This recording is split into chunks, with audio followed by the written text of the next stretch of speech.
Everybody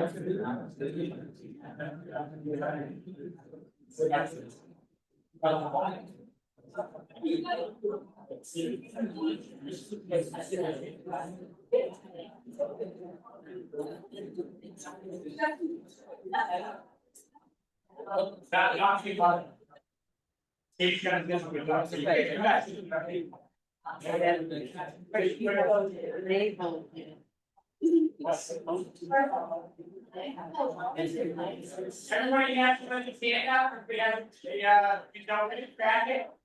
We have, yeah. That's right.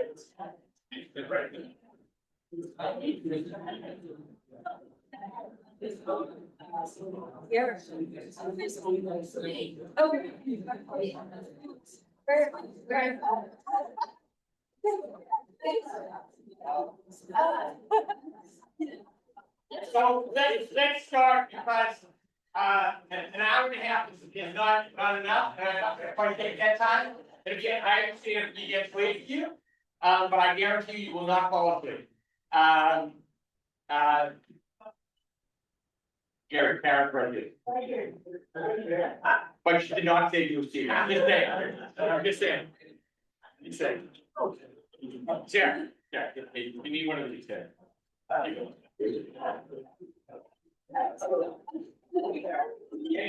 So it is wonderful to see everybody. I had no idea that if I shared the Wiesel as a perspective on being Jewish today, we'd get all these folks, so I would have done it a long time ago. Pastor Wiesel and the search for Jewish meaning is compelling and even more so today. You'll notice some post-cons in the front row. They're here and they're still coming in, right? Because normally I give them dinner and we have dialogue, but we didn't do that. Only the regular for. But I said come to Wiesel, and I'm sure that they remember the Wiesel class that we did because it was very personal to me. And it is very personal to me. It's impossible to transmit the impact of my teacher. I got to Boston University in 1977 after a year in Israel. Wiesel came the same year. And he's sort of a combination of the prophet Elijah and the Baal Shem Tov. I say that in all sincerity.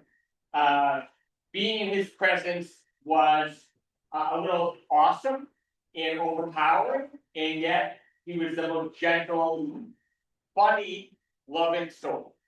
And so the only way I could do it is through his writing. I'll interject stories as we go. And if you have questions, and I'm going to call on people to read because rather than me reading, I'll have you guys, some of you be a reader here. But you have a packet, and this is a compendium of his writing. Remember, Wiesel wrote over 52 books, 44 of them novels. And of course, we know he was a Nobel Prize winner in 1987. Take a look. Let's have our first reader to start us off. But actually, this is Torah. So we're going to do the blessing of a Torah study. The last two words are La'asok, if you pray Torah, to engage in the study of Torah. If you say Amen, you get full credit. Share with me in the lesson. Baruch atah Adonai Eloheinu melech haolam. Asher kishanu b'mitzvotav v'tzivanu la'asok b'divrei Torah. All right. Let me start just a little bit about it. Wiesel was born in Siget, actually Transylvania, but they would call it Romania in 1928. Wiesel is in a traditional Hasidic family, meaning his grandfather was a Talmud teacher. By the age of 11, Wiesel is recognized as an Elie, meaning a Talmud genius. He's steeped in Orthodoxy. But on May 16, 1944, it all tumbles down, right? His mother, his father, his grandmother, his little sister, Zipporah, and his two older sisters are taken first to Birkenau on cattle cars, and then to Auschwitz.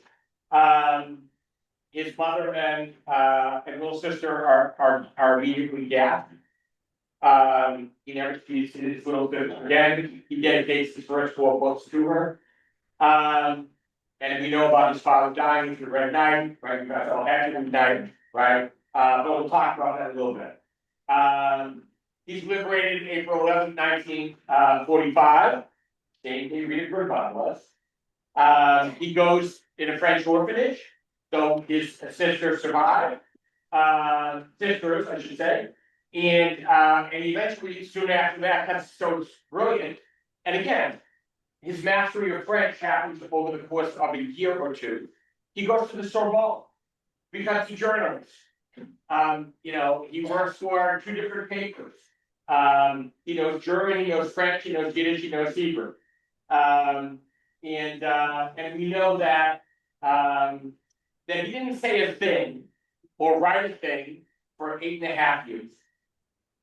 He then, because of the Nobel laureate Francois Mauriac, who he meets to do an interview, and Wiesel tells the story, I heard it firsthand, that he does the interview, and Mauriac loves him because he loves something about him.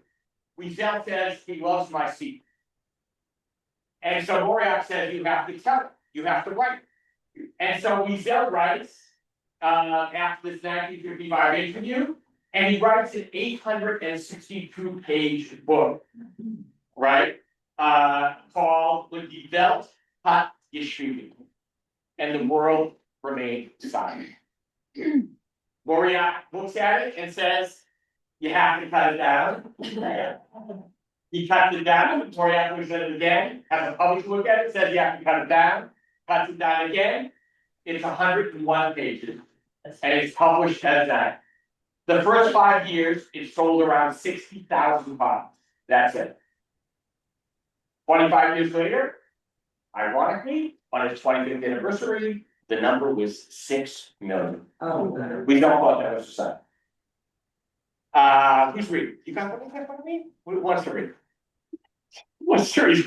I love this. Like, you're like, don't call on. Yeah, come on. Wait, you shouldn't have sat in the front row. All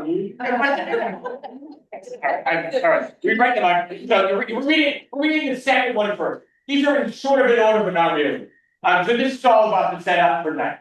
Please, write them out. Right there. If I have those. You've heard this before. If in my lifetime I was to write only one book, this would be the one. Why did I write it? There are those who tell me that I survived in order to write this text. I am not convinced. I don't know how I survived. I was weak, rather shy. I did nothing to save myself. A miracle? Certainly not. It was nothing more than chance. However, having survived, I needed to give some meaning to my survival. In retrospect, I must confess that I do not know, or no longer know, what I wanted to achieve with my words. I only know that without this testimony, my life as a writer, or my life, period, would not have become what it is.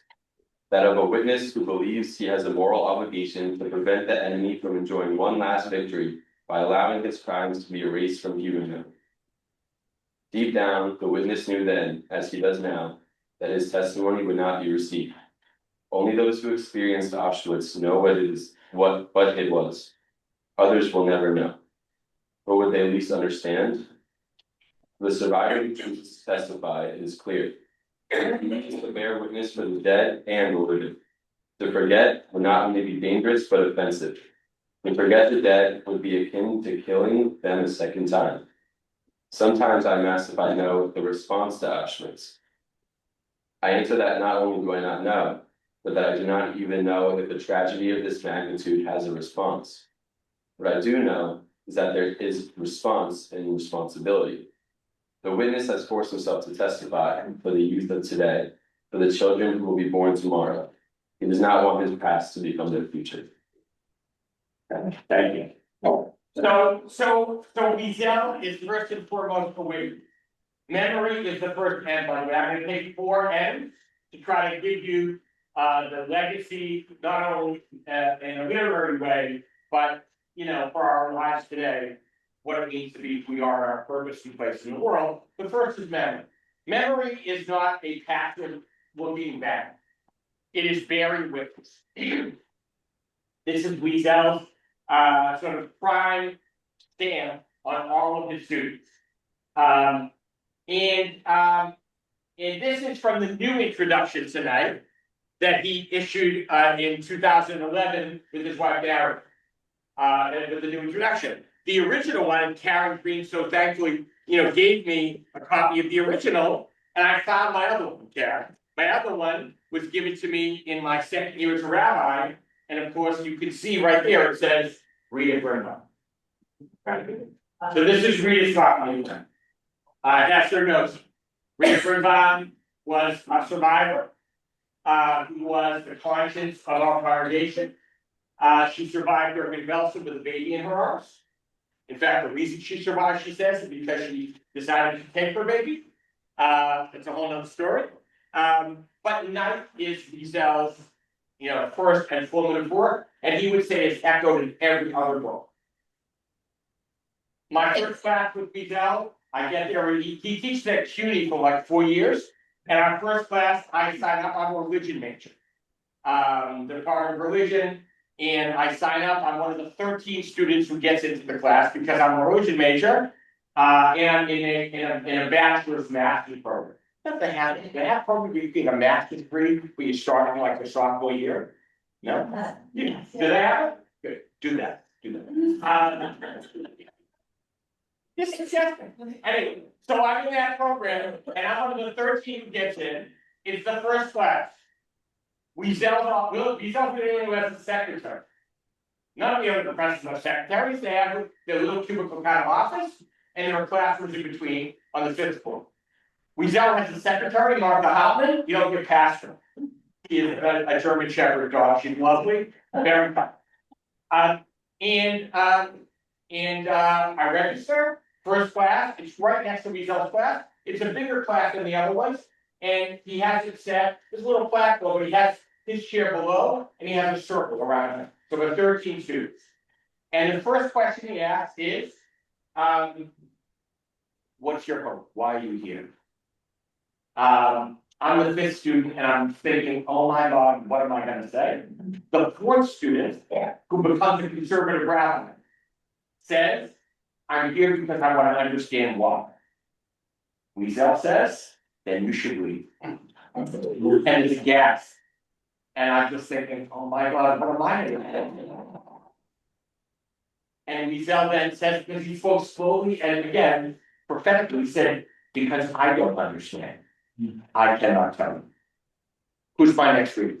Beth Black, come up here. Oh. You know English, Beth, come on. Be a favor, right? You break glasses, you have no excuse, right? There we go. We're reading at the top here. This is a powerful opening essay from his book, One Generation After, that teaches you or that tells us why he responded in class that one. That one, yeah. People wanted to understand the execution and assassination of crime, the victims with death, and what had paved the way for Auschwitz. Yet Auschwitz eluded man till the end and beyond. Whence the anguish hovering over the post-war generation. It needed to unravel the mystery. To succeed, one would have to question many executioners and many of the dead. The first had long since escaped, the latter were still without graves. So we turn to the victims, the survivors. They were asked to bare themselves, to delve into the innermost resources of their beings, to tell and tell again how it had been. How had the killers been so conscientious, the machinery so efficient? And how did you manage to survive? And today, how can you sleep, work, mingle with people? People wanted to know everything, resolve all their questions. What frightened them was the mystery. The survivors were reticent, their answers vague, the subject taboo. They remained silent. At first, out of reserve and out of fear as well. Fear above all of arousing disbelief. Your imagination is sick. What you described could not possibly have happened. They were afraid of saying what must not be said, of attempting to communicate with language what eludes language. Yet had all of them remained mute, their accumulated silences would have become unbearable. The impact would have deafened the world. 25 years later, after the reckoning, one feels discouragement and shame, which raises the real question for the survivor. Was it not a mistake to testify and by that very act affirm their faith in man and the world? I know of at least one who often feels like answering yes. If society has changed so little, if so many still live under oppression and so many others in indifference, only one conclusion is possible. Nothing has been learned. Therein lies the dilemma of the storyteller who sees himself as a witness. How is one to speak of it? How is one not to speak of it? How is one to approach this universe of darkness without turning into a peddler of night and agony, without becoming other? Still, the story had to be told. It needed to be told for the sake of the children, so they all know where they come from and what their heritage is. We needed to face the dead again and again in order to appease them, perhaps even to seek among them beyond all contradictions and absurdity, the beginning of a promise. So for Wiesel, thank you. So for Wiesel, this is been pictured on Buffalo magazine, which I get. And Wiesel, you can see, but let me see if I have a picture. I wish I had blown it up and thought about that. But I didn't. But for Wiesel, this is his library, his office at Boston University, where I had one-on-one with him every week as a junior, senior, and grad student, getting my master's degree. This is the Wiesel I remember in class. So if you look at it's just a shame I'm there. It's 1977, right? Right? That's Shauna. I don't remember this guy's name, but that's the guy who became a conservative rabbi, right? Who Wiesel said we should leave. I'm there. Anyway, but Wiesel bore witness in a unique way. Look at the next page. It's the reading at the heart of Wiesel's mission. And I'm not even going to read it, but actually we should read. At the heart of Wiesel's mission as a teacher was a phrase that students heard him repeat time and again: listening to a witness makes you a witness. When moral education works, students investigate and embrace new ways of thinking, learn new habits of questioning, and ultimately find a deeper sense of finding humanity. They become sensitized to suffering. They speak up for justice, for one another. Inaction is no longer an option. Professor Wiesel often quoted the Hasidic saying, which is written at the outside of the children's section of JWSH in Jerusalem: forgetfulness leads to exile, memory leads to redemption. My goal is always the same, he would say, to invoke the past as a shield for the future. If despair is contagious, so is memory of the past, of our values, even of the future for which we yearn. And because listening to a witness makes you a witness, in reading these words, you have become a witness too. Right? Didn't you guys write on bearing witness? Right? You guys did, right? So bearing witness, I would just say this, right? Bearing witness is not a passive activity. Bearing witness is standing up.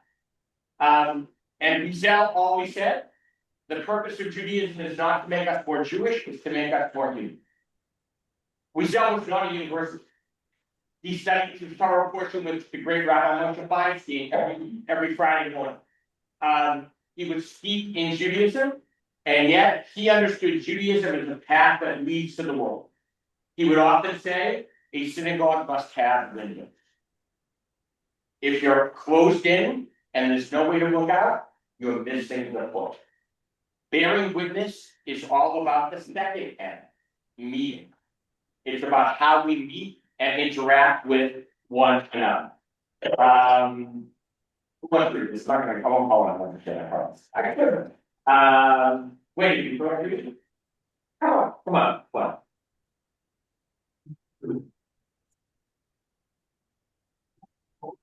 So bearing witnesses about how we interact and how we engage in the world. We're gonna read this bottom one first, this first one, which is from, let's take a look where it's from. It's actually from Ariel Berg. It's about his past. We're reading this one right here, yeah, of course. Of course, so, it says, it should say, well, I hope you have the right thing. Is it stable?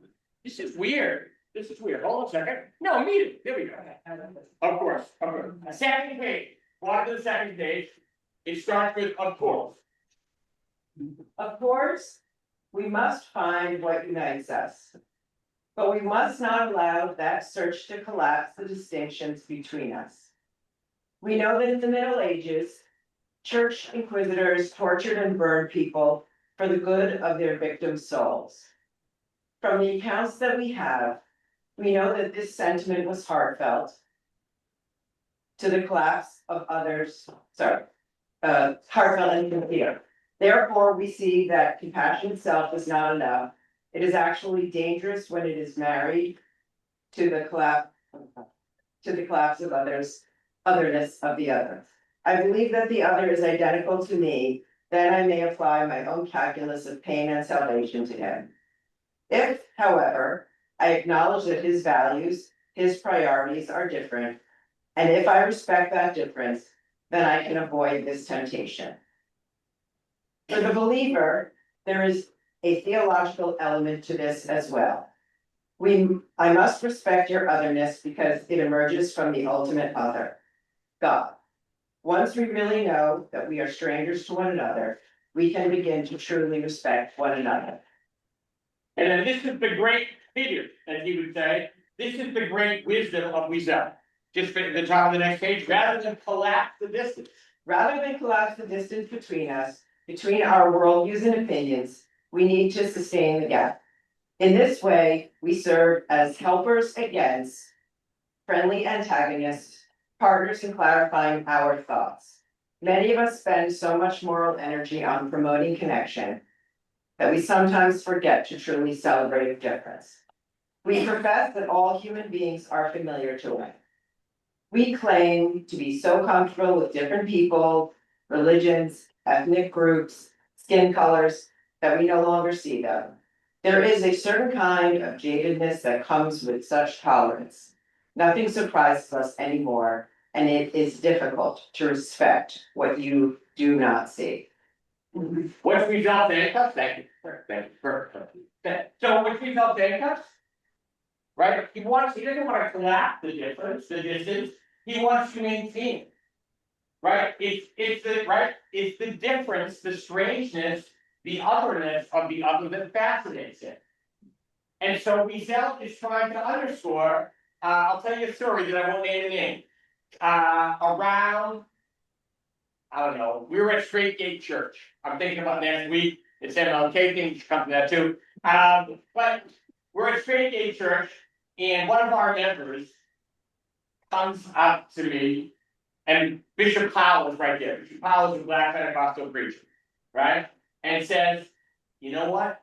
When I'm here, I don't even see that these people are Black. And Bishop Powell, and Bishop Powell said to me, well, then he's Black.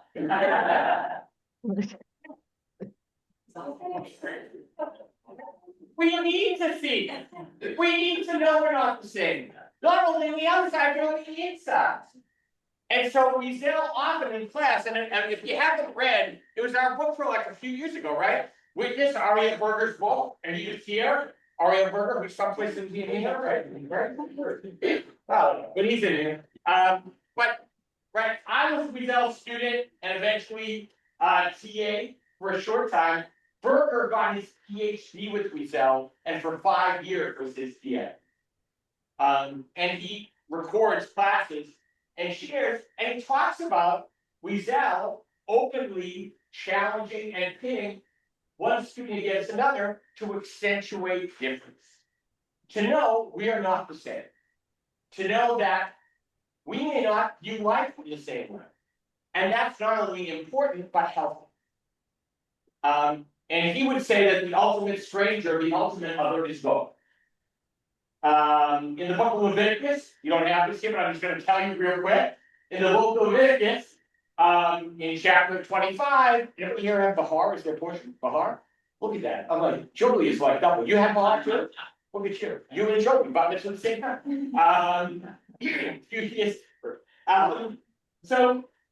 Bahar says, the land must not be sold beyond reclaim, for the land is mine, for you are strangers resident with me.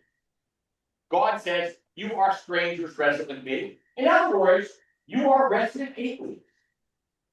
And the Deuteronomy says, if Israel feels like they are strangers in the world, that they are God's guests, this world is but a preparation for the world to come. And God's presence dwells among them. But if they feel as if they are settlers, residents who can do as they please without fear or consequence, then God becomes a stranger to them as well. We are strangers. For Wiesel, and he tells stories all the time about growing up in this Hasidic family, if there was a stranger in Shul, in Siget, everybody pounced on him, or her, or them, to invite them to Shabbat day. It was like a competition, Wiesel would say. We're having chicken, we're having roast brisket, we're having, right? So it'd be a thing. Why? What was the fascination? Take a look at the next piece, which you wouldn't otherwise read, but it's from a lecture that Wiesel gave, ironically, at the opening of the library, reconstruction of the library at HUC in Cincinnati. Right, please, you want to remember here? This please, come on, everybody. Come on, everybody. Give up. This is Wiesel, from Wiesel's essay, The Stranger in the Bible. It's absolutely fascinating and affirming. The stranger on the sociological level is someone who suggests the unknown, the prohibited, the beyond. He attracts, he wounds, he leaves. He is someone who comes from places you never visited, sent by dark powers. The stranger represents what you are not. Between you and him, no contact seems possible. The stranger is the other. He is not bound by your laws, by your memories. He is an emissary of evil and violence, or of death. Right? So, hold on a second. What do we tell our kids? Great danger. Right?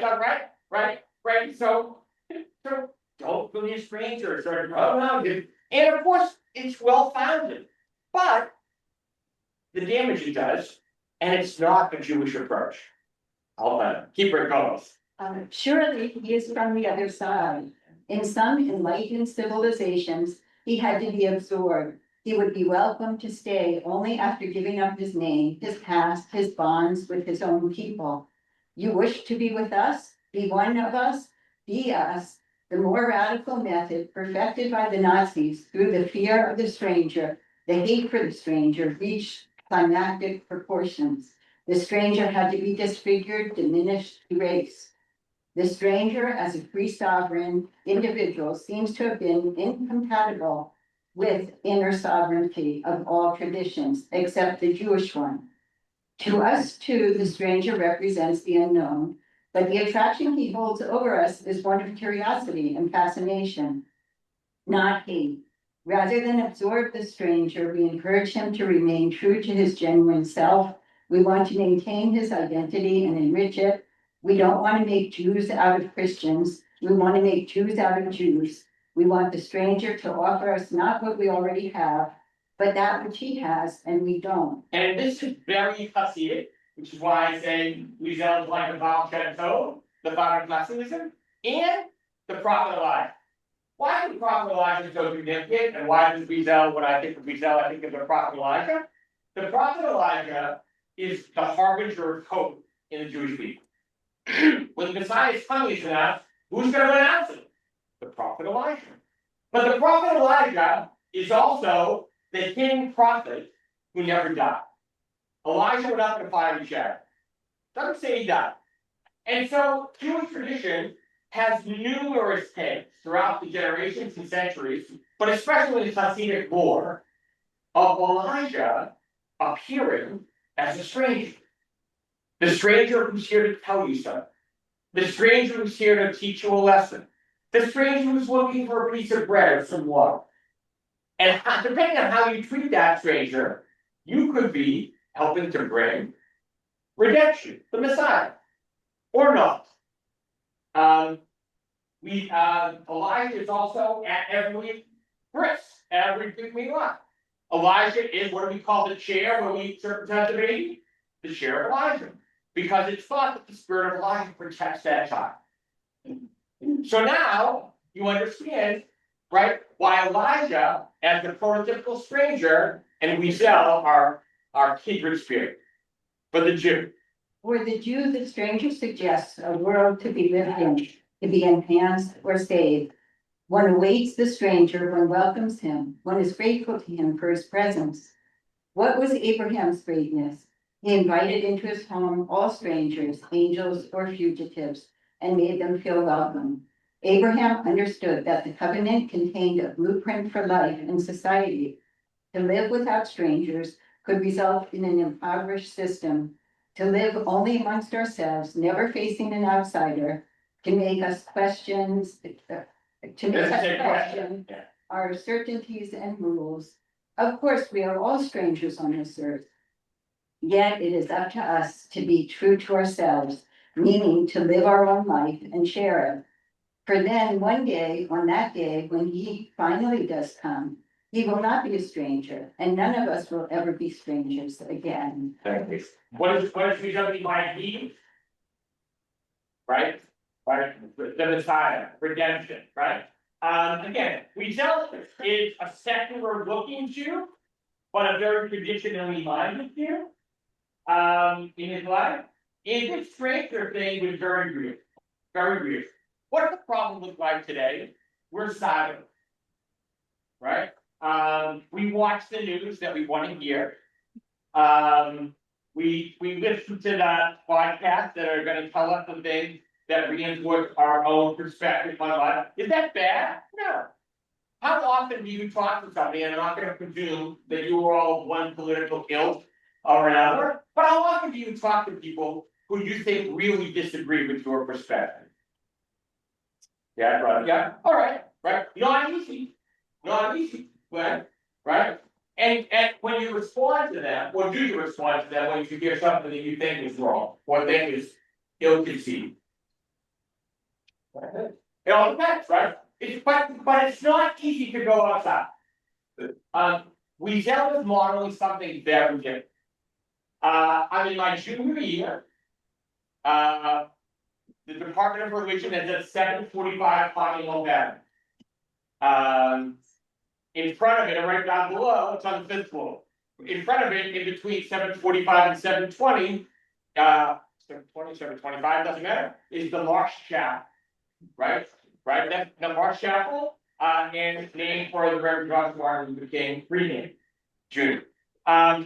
Outside the Marsh Chapel, near where I used to get my coffee, at Sam's bookstore. Outside the Marsh Chapel, on the bottom, near the steps, every day is a disheveled guy, who is a doomsayer. He has a sign. Every day the sign's different. The end is coming, kingdom of God, repent, whatever. I don't remember the class. I'm in my junior year. And we were waiting for Wiesel, right? The classroom is right here, and his office is right there. And we're all in the classroom. There's probably 20 kids in the classroom. Not coming. After like 15 minutes, I'm thinking, I hope he's okay. I know it's his office. I peek out, and I see coming out of his office and going to the elevator, which is right there, the doomsayer, the disheveled guy from down the street. Wiesel comes in, teaches class, and I have no idea what the class was. And at the end of class, I have the chutzpah, because I'm doing a BA in the program. I could ask the question. I said, Wiesel, was that the guy from down in the street that holds up the signs? The BA was near? He said, yes, Jerry. I said, and you were reading with him instead of coming. He said, yes.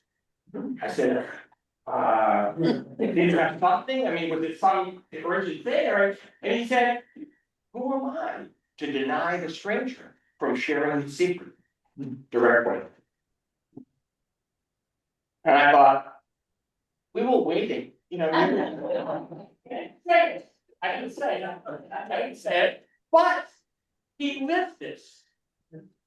I told, years later, fast forward, Elie Wiesel's son, Alicia Wiesel, who's become a major sort of activist, outspoken for all kinds of things.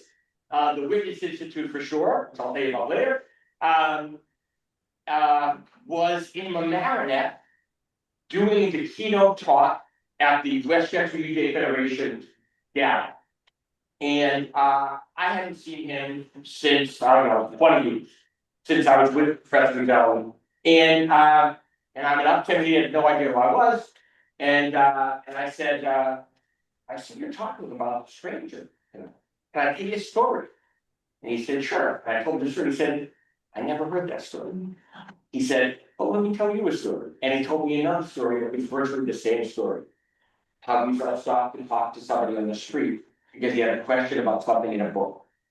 And Elisha, as a teenager, thought, my father talks to everybody. But it wasn't that at all. So the idea of meeting people where they are, the last little bit, David, see the one up above? David, on his way to fight Goliath, was given the king's armor. For a battle this unequal with life and death stakes, armor made sense. But David removed the armor, for it didn't fit him. This image has stayed with me as a symbol of a key concept, that vulnerability is the greatest weapon if you are brave enough to use it. Vulnerability is the greatest weapon if you are brave enough to use it. What does Wiesel mean? We all wear armor. We all wear the fed. We all try to keep difference and keep, right? Whatever we see and right, we don't open up. When you open up, will you allow yourself to show your weakness or your difference, which is your greatest strength? All of a sudden, a dialogue can occur. And difference is diminished or accentuated and accepted by the other. Wiesel struggled. Go to the third end. It's the next day. It's mad. We're gonna have a case of at the end. I probably we have to have a topic. I just want to share this in right. So the third end is bad. Wiesel often writes about madness. He talks about 4 kinds of madness. But the one that he most focuses on is what he would call mystical madness. What is mystical madness? For Wiesel, mystical madness is seeing the world and knowing the struggle and the suffering of so many and still not losing hope. That's mystical madness. It's not you who are mad, but the world that's gone mad. How do you approach the world? Wiesel saw madness as a solution, or a refuge, at least. He often wrote about Moshe the Mad. My second year with Professor Wiesel, we took the course was called Literature of Memory. There were 16 students in the course. Each of us, he had 16 novels. There was 16 weeks in the semester, maybe it was 15, but I think it was 16. Each of us had a novel. Each of us, it was a 3-hour course. Wiesel was flown in from New York, came in the morning, and then this course was the whole afternoon from 1 to 4. Each of us had to take one of his books. I bought A Beggar in Jerusalem, and review it for the first hour and 15 minutes and tell him what it was about, and sort of thematic, structural, critical analysis. And then take a 15-minute break, and then the next hour and a half was where we were going from. In the kindest, nicest way, or what we missed. But my book was all about madness. Was all about beggars in Jerusalem. And all about, not Moshe, but another figure in the book, Patriel, whose survival hinged on his madness. What? This is a fascinating and long excerpt that I'm going to read, or not. I don't want to read it. I want somebody else to read it. Who feels like reading? Let me ask. So somebody again. please come on, son. So come right here, I'm gonna make this my car, right? And eventually it's gonna be me and you, we're gonna go back and forth. But this is a very powerful selection, as you can see from Legends of Our Time. And you'll get the nuance of why Madness was, in a way, a lifeline in Wiesel's world, especially coping with and dealing with the Holocaust and his experience. Please. You get the picture that story. I do are, because I know, what am I? Of all the faces that haunted my childhood, that of the Moshe the Madman stands out most clearly, as if I were his only link to reality and he to mine. With the passing of years, I shall have forgotten certain of my playmates and most of my companions I knew during the war. Not him. Wherever I go, he precedes me. Sometimes I no longer know which of us pursues the other.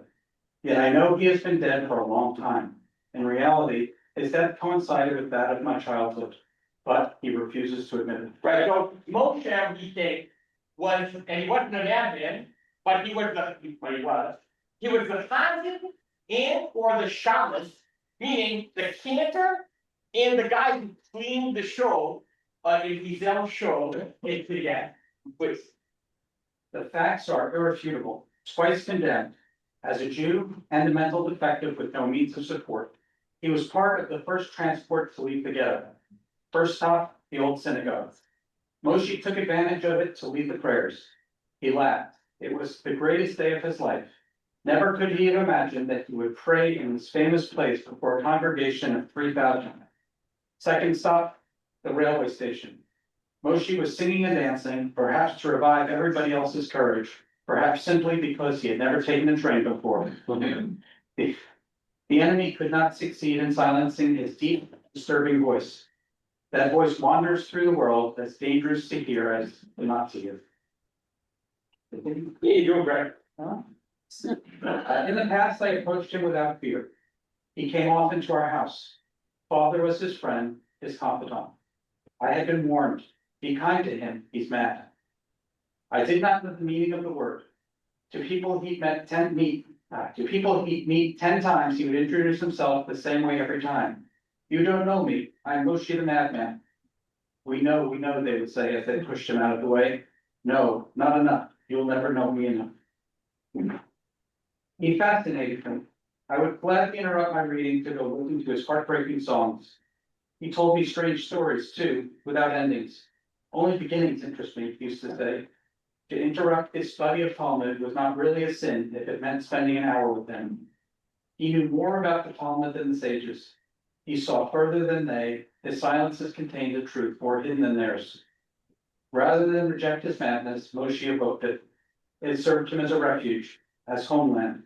And when on rare occasion I visit an asylum, I experience in each patient the same respectful fear Moshe inspired in me.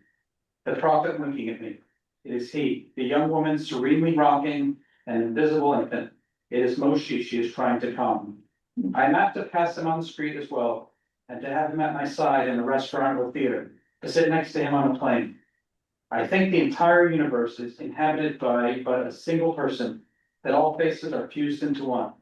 To escape him, I would have to destroy him. But how does one assassinate an angel gone mad? So the setup is that Wiesel grew up with Moshe, who he called Moshe the Madman. Was he mad? Maybe not. In other places he writes on the essays, Moshe was, in one essay, the one who came back and saw what was going on with the transport. In another essay, in Legends of Our Time, Moshe is the one who escapes camp, or at least the holding camp, and says they're killing us, and nobody will believe it. So Moshe is the one who is a witness and testifying, and yet the only way he can survive is to be man. Who wants to read in? Come on. Oh, you're such a schmedlin. Okay, fine. What, what read? Stop. You have your reading lesson? And your point. Right, you may have the third. So again, Wiesel doesn't see again, and don't take madness the wrong way. Madness is powerful. And the idea here is that Moshe somehow, though we know he has gone and been executed at the camps, still exists. This is a true story, says Wiesel. I know, he told us. We'll go back to it. You start. Right. One morning, a stranger telephoned. He was speaking Yiddish. His melodious accent betrayed his Hungarian origin. I was struck by his voice, which seemed familiar. To whom am I speaking? I inquired politely. My name? Why do you ask? Besides, you don't know me. Tell me, what's more deceptive than a name? Even God has none, you know? I had heard this voice before, but where? When? Do I know you? Does anyone really ever know another? I lost patience. We're wasting time, sir. What exactly do you want? I told you, to meet you. For what purpose? Give me an hour. I absolutely must see you. It's about your town. He remembered Moshe the madman, who on 2 occasions had been the high holy day cantor at the only synagogue in his village. I jumped. That changed everything. Really? You heard him sing? When? When was the last time you saw him? You're asking too many questions. We can't talk over the telephone. Now, I was the one insisting that we meet. This afternoon? Too busy. This evening? Already taken. He was playing hard to get. Just to please me, he'd free himself the next day. Who could he be? Okay. Keep going. Later, on my way home from work, a certain uneasiness suddenly came over me. What if the Hungarian Jew from Brooklyn is not a stranger? Why had he waited to the last minute to mention Moshe's name? An hour before our rendezvous, I stationed myself at the entrance to the library on 42nd Street. Pedestrians and drivers were engaged in their daily battle. I scrutinized the faces. Would I recognize the one I was looking for? At precisely 7, a man came up and stared right at me. Those smoldering eyes and those puffy lips that stooped back. In the past, he had been dressed in rags. Now he appeared elegant in his light gray suit. Moshe, I murmured in a choked voice. He held out his hand. Hello, glad to meet you. My head was bursting. I could not believe my eyes. He was holding my hand in his, and I did not have the strength to withdraw it. If Moshe the madman is alive, then all those who disappeared, lost in the mist, are alive too. Something had happened in the kingdom of night, which we knew nothing about. He let go of my hand. You called me Moshe. Why? Oh, I don't know, out of habit. It's a name I like. It contains the history of our people. It was he, the mad cantor, who was staring at me. I had seen him go to his death, and that was the best proof that he was still alive. All those who entered the night, but by night, the crucible of death, emerged from it by day more pure than the others who had not followed them. Suddenly I understood why he had haunted me since the liberation. I saw him everywhere because he was everywhere, in every eye and every mirror. The dead had come back to earth. He was destiny turned into man. He no longer had his pot belly or his thick beard, but it was the same Moshe the madman who used to shout in front of the synagogue at the hour of prayer. I'm burning, children, I'm burning like fire. It is everyone's power. It is in everyone's power to burn without being consumed. We found a kosher restaurant on 46th Street. The waiter placed a bottle of Slivovitz on the table. We clinked glasses. I said, Moshe used to drink alone. Thank you. Perfect. Think of it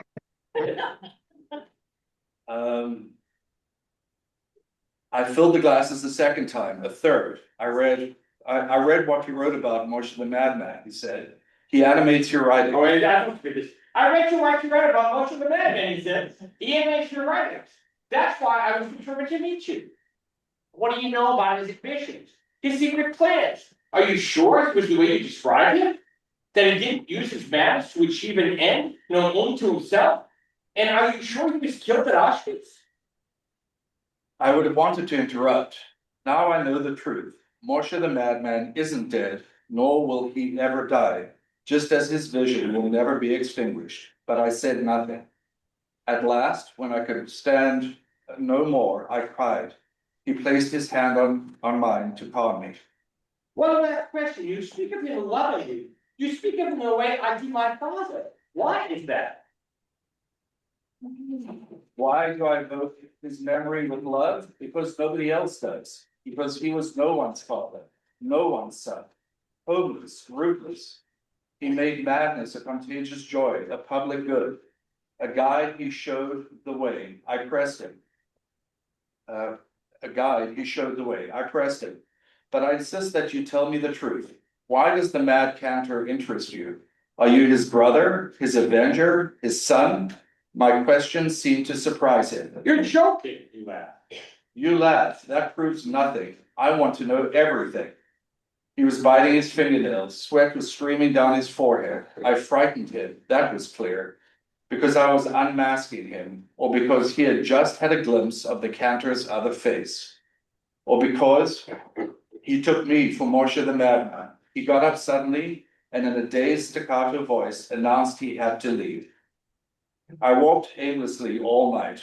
Then I made my way homeward along the river. The effects of the alcohol disappeared. I regained my equilibrium. I began to see clearly. My behavior in the restaurant filled me with shame. After all, the Jew from Brooklyn was only a curious reader. The rest had been the work of my sick imagination. Blessed Moshe, I thought, smiling, you've played another trick on me. And yet, I retain a question from this episode concerning the cantor from my town. Perhaps in my drunkenness, I had seen clearly after all. Perhaps Moshe the madman, being no one's son, is the father of us all. Thank you, Adam. You get a free bottle of water. And just yeah, so what Wiesel trying to say with this, and by the way, it's so prototypical Wiesel of the themes. What's he saying to us about the nature of madness and the nature of survival and the nature of a post-Holocaust world? What's he saying? Oh.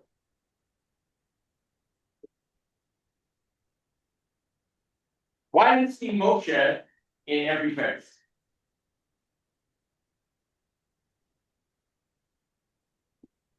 What do they think? Because in that kind of world, you don't know who's bad. Who's bad? Is it the people around you? Is it where what you're seeing? Okay, right, if you've gone after what you're seeing. The madness could be anyone. Or it would take a little bit of madness to survive.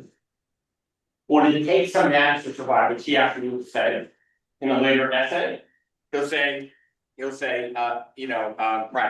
right, he tells us, right, there's a story he tells exactly a Kafka story, but it involves madness and the only way we can survive is to go in. What is his sort of, why was he so taken with Moshe the bad one? And why would he even think that this guy who wants to know about him is Moshe the madman? He knows Moshe the madman was from the first transport routes to get. He knows, right? So what's he? He wanted the memory of this town.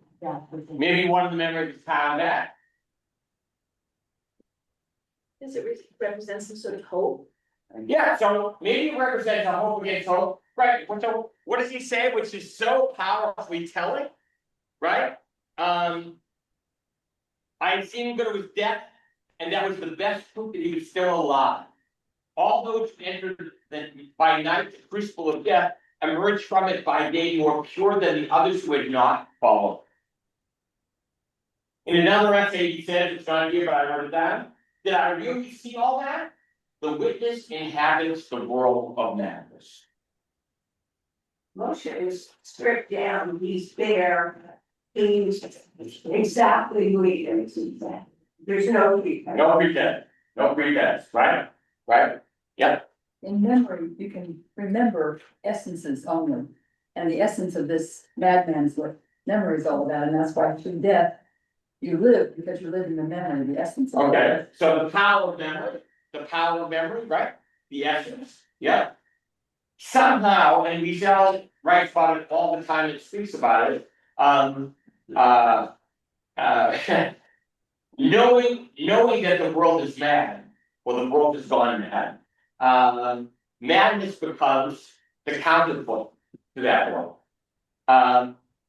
Right? Perhaps in my drunkenness, I had seen clearly after all, perhaps Moshe, the madman, being no one's son, is the father of us all. So symbolically, we all come from madness. Right? We all come from, right, from a sense that the world is not the way it ought to be. And we see it. How do we get from the world that is to the world the way it ought to be? Sometimes madness is a refuge. Wiesel tells the story and he writes about it. It's the what do we call the thing at the beginning of the book, the little quote. Please, where we go? Dedication. Okay, right. I trust your earnest, okay? And so you know this, I told you before, but it's Wiesel, it's classic. You don't have it. One of the just men came to Sodom, determined to save its inhabitants from sin and punishment. Night after day he walked the streets, preaching against greed and theft, falsehood, indifference. In the beginning, people listened and smiled ironically. Then they stopped listening. He no longer even amused them. The killers went on killing. The wise kept silent as if there were no just man in their midst. One day, a child, moved by compassion for the unfortunate preacher, approached him with these words.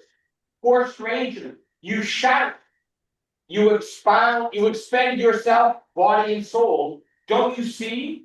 All your words are hopeless?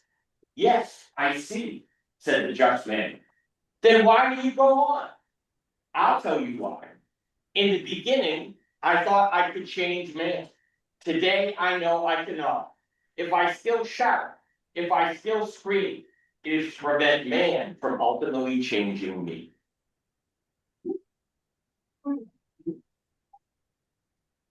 Right? Our solution, right? Wiesel would say, is not to go mad, but to know the world is mad. And to know sometimes the veil of mystical madness enables us to keep our sanity.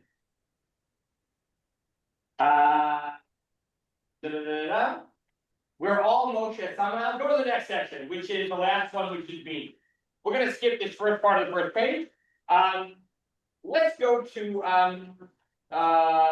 in fact, I'm going to guess, right, that either Joey or Alex, what do you guys quoted in your confirmation? What do you guys read this? So we're at the bottom, right? I know it because I gave it to you. It's from his essay in A Jew Today. Who wants to read? Okay, come on, Joe. Thanks, dude. All right, it's right. You know this because I think you put it in your essay, in your confirmation science, right? Right. So we're at the bottom of that next page. We'll come back and read part of this. Faced with despair, the Jew has three options. He can choose resignation, total resignation, as some of us did generations ago. Or we can seek refuge in self-delusion. To them, assimilation was an option, as is conversation. Yes, there are Jews who arrive at the conclusion that since Jewishness has been forever linked to suffering, they must give it up to protect themselves and their children. But then there's a third option, the most difficult but most beautiful of all, the face of the human condition. That should say two-faced, it's fine typing. Two-faced human condition. The face of the human condition, and do so as given. Yeah, go continue at the top of that page. Never mind that our enemies are powerful, we shall fight them nonetheless. Never mind that they seek our destruction, we shall resist them in our own Jewish way, which means that we will not allow them to tell us when to be joyous and when to mourn, when to sing and when to be silent. Whenever the enemy wants to arouse our anger, hoping thus to distort the image we have of ourselves, we will not let him. Whenever the enemy wants us to open ourselves to hate and despair, we will not listen. Voltaire said, when all hope is gone, death becomes duty. Not so for Jews. When all hope is gone, Jews invent them. So, again, this is the fourth M meaning. The first part of Jewish meaning is, Greg Nachman of Breslau said, right, it is forbidden to despair. What in the world does? I share the personal note, and that is my wife's 11th birthday. I left my kids at home. Dude, what a shitty father. I left my kids at home. But we lived your side at exactly the right time when Susan passed. We talked, we read a memory, we cried, they ordered dinner, it's all good, I think. But my son, Alexander, was despairing, not about his mother. He's despairing. I said, "How are you?" He said, "I'm okay." I said, "Well, that's not convincing." He said, "The world is so crazy." I said, "Okay." I said, "But," and he said, "It's hard to know, right?" Al, if you're watching, I don't know if I can tell the story, but I'll tell you anyway. So he said, "It's hard to know what the line is." I said, "What do you mean?" He said, "You know, of course I'm working, I do what I have to do, but sometimes it's hard to know." He said, "You know, sometimes it feels like, oh, I'm doing what I have to do, but it's off. And I just feel terrible." And I said, "Okay." I said, "What would your mother tell you?" Well, she would say, "I'm gonna kick in the toilets, get out here and find something to say." She would say, that's what she would say. Or she would say, "Let's have ice cream."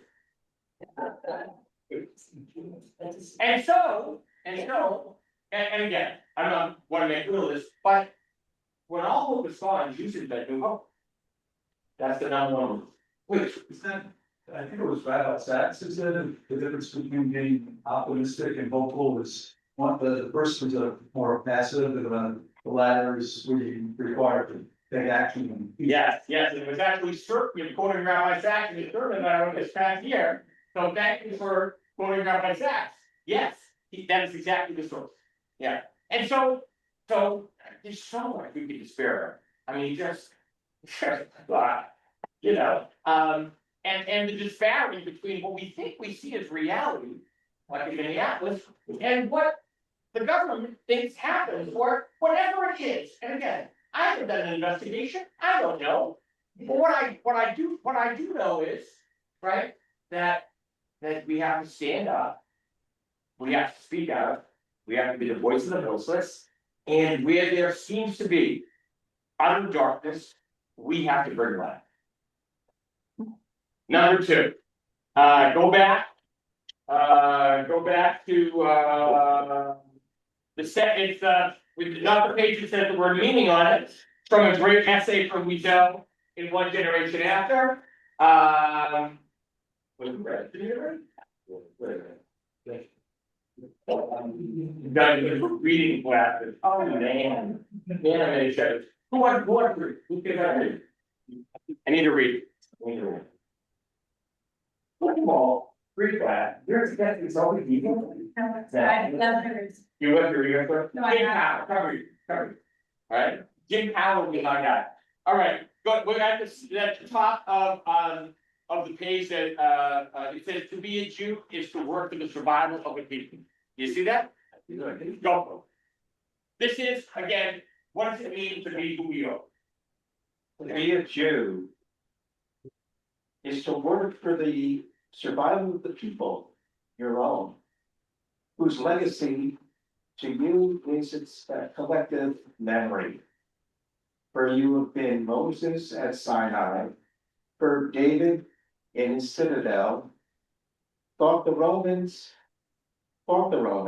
at Masada, felt the Crusader's sword. Your name has been borne by others before you. Your fate is not yours alone. As a Jew, you were entitled, indeed required, to speak in the name of all Jews. Your word, therefore, takes on measurable significance and ancient resonance. It involves others. For the Jew who denies himself denies more than his own person. He denies Abraham, Isaac, and Jacob. To portray the present means to destroy the past, whereas to fulfill oneself means choosing to be the link between past and future, between remorse and consolation, between the primary science of creation and the silence that weighed on the.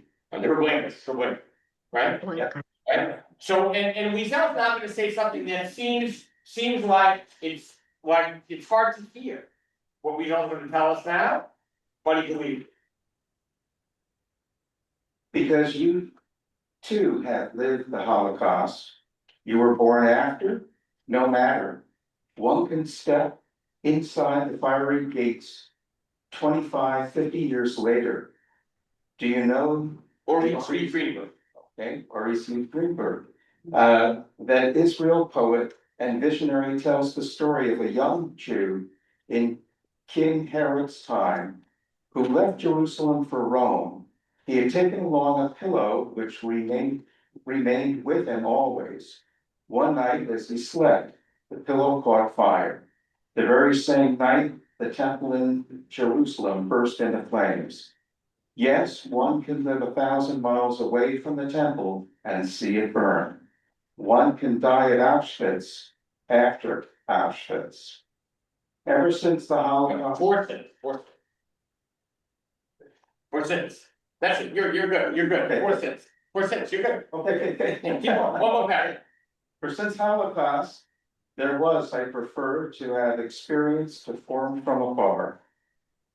Does that shock you with its bundle, burdens and distress, shame and harm? The experience the survivor draws from makes him a privileged person, a witness. Beautiful, thank you, thank you. So Wiesel, understood that all of us somehow live the Holocaust. Does he mean that in a literal sense? No. But he means all of us bear witness to what our people have gone through. In saying, for since Holocaust there was, I prefer not to have experienced it from afar. Did he want to choose that? No. Not at all. Look at the next paragraph real fast. And do not consider this an attempt to glorify Jewish martyrdom. It belongs to our past, not to our destiny. The Jews never sought to be martyrs. They never equated suffering with sanctity. God dwells in joy.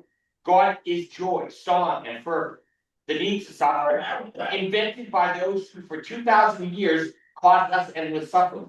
The Jews would have gladly foregone the persecution. Contrary to generally held notions, we do not need anti-Semitism in order to affirm ourselves and flourish. We do not need outside stress to enhance our creativity. Wiesel loved good chocolate. He loved beautiful paint. He wore really nice suits with couples. He loved beautiful women. I know.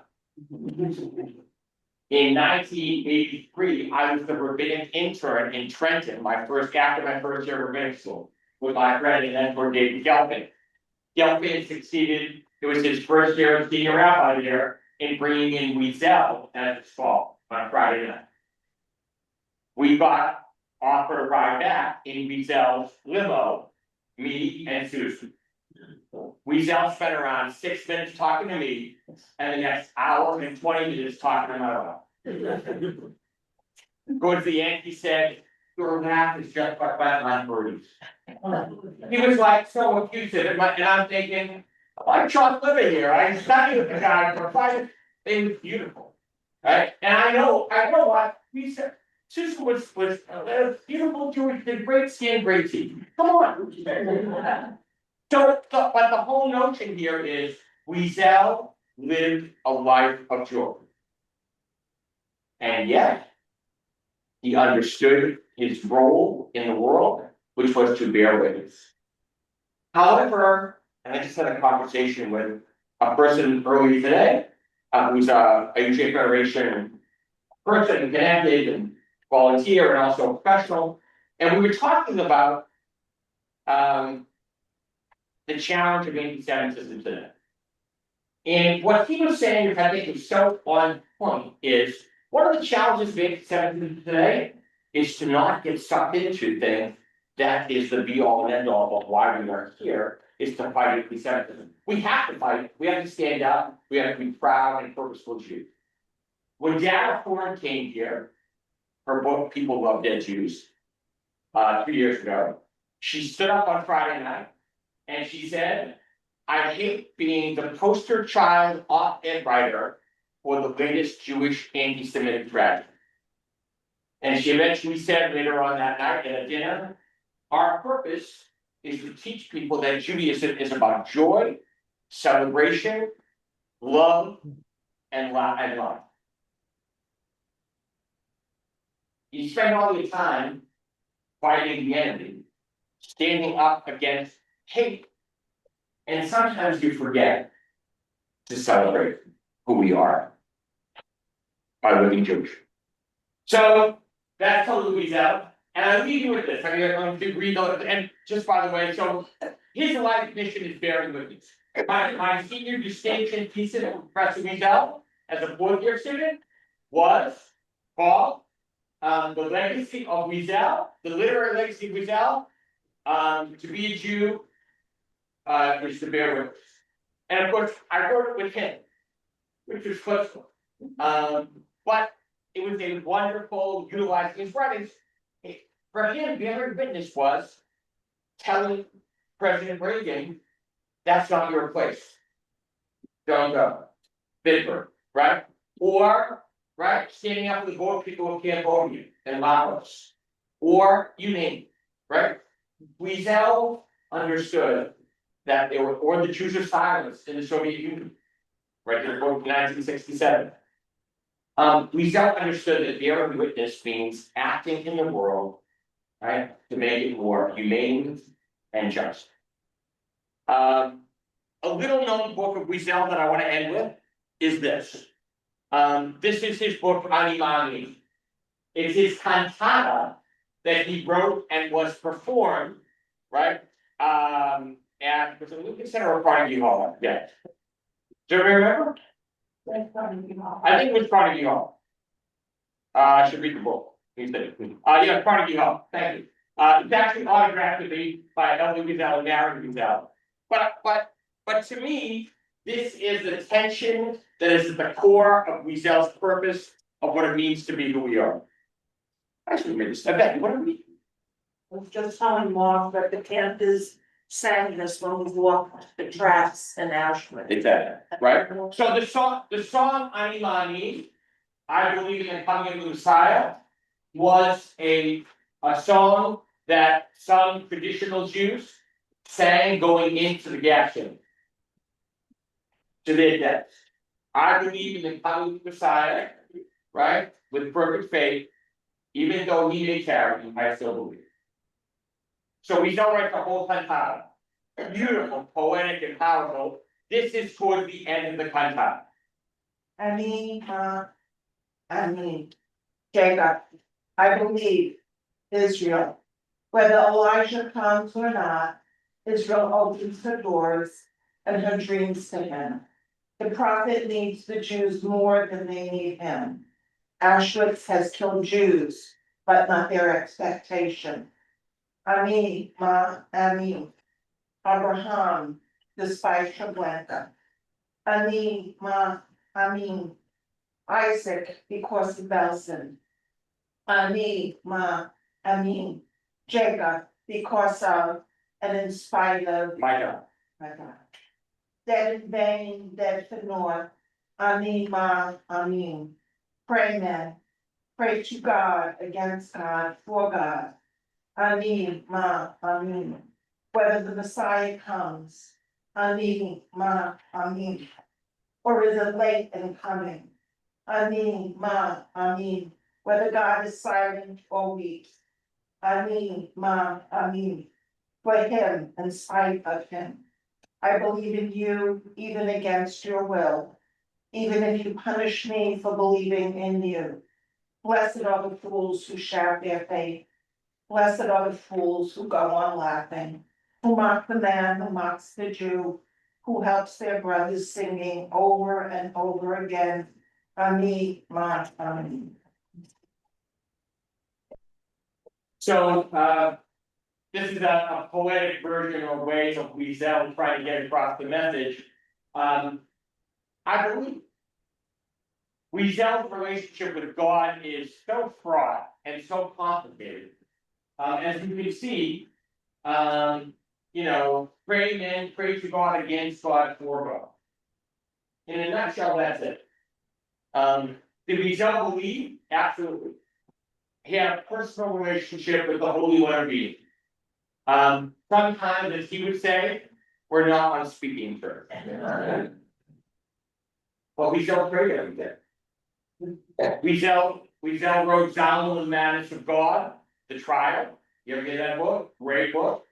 It's about a meeting of survivors who get together to put God on trial.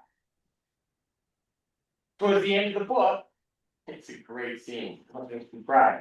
It's a great scene. They're about to indict God for crimes against humanity, against the Jewish people of Israel. And one of them says, "Oi, the sun's about to go down. Quick, let's stop the martyr. Let's stop a minute." And they got it. They were about to indict God, and they take the time to pray.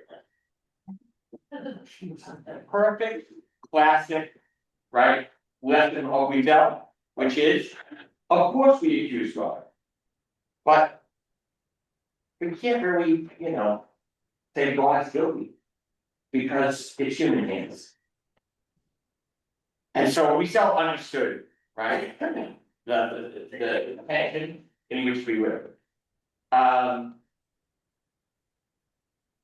If I could leave you with anything with Wiesel, by the way, let me say, because we've been talking for like a long time. Anybody have a question or something that bothered them, or something that they want to know, or just like a takeaway, because I'm gonna give you my last takeaway in a second.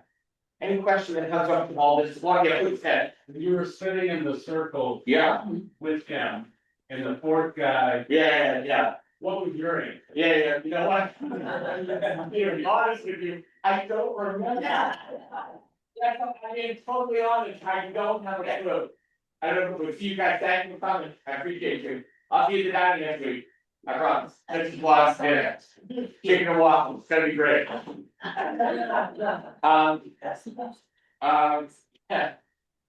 You know, sitting with Wiesel for 3 semesters, one-on-one.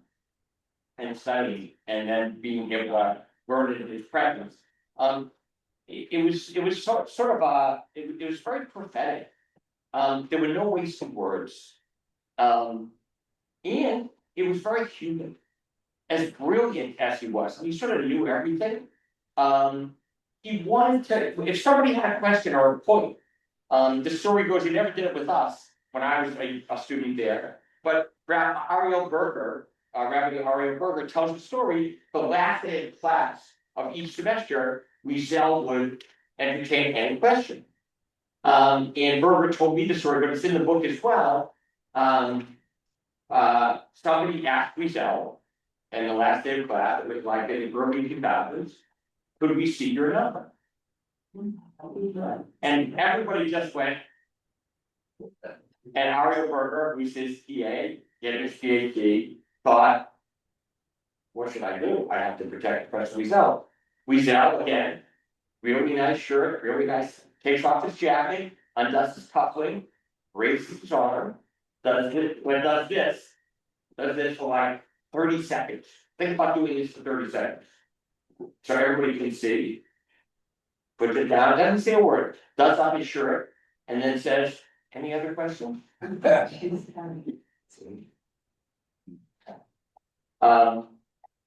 I saw Professor Wiesel for the last time in 2012 when I was on my way to get my doctorate degree, my 25th year in the rabbinate degree at Temple Manual.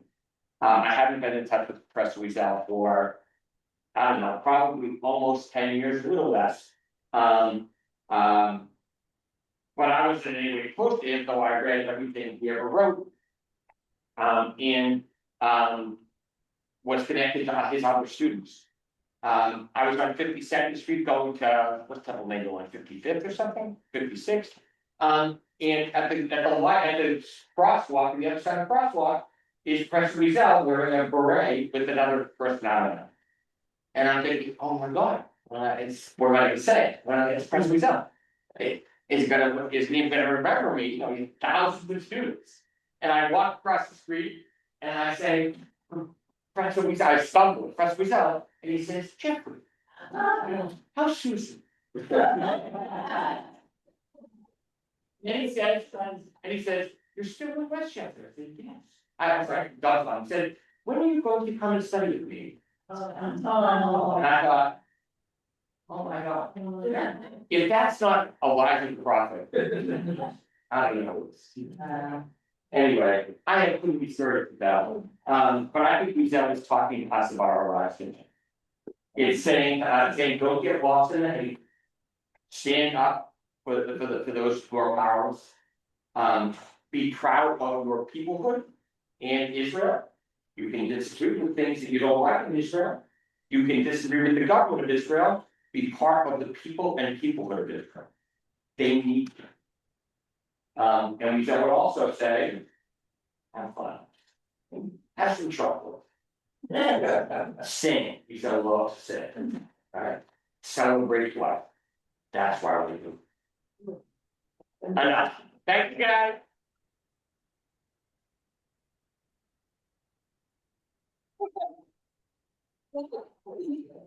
Listen.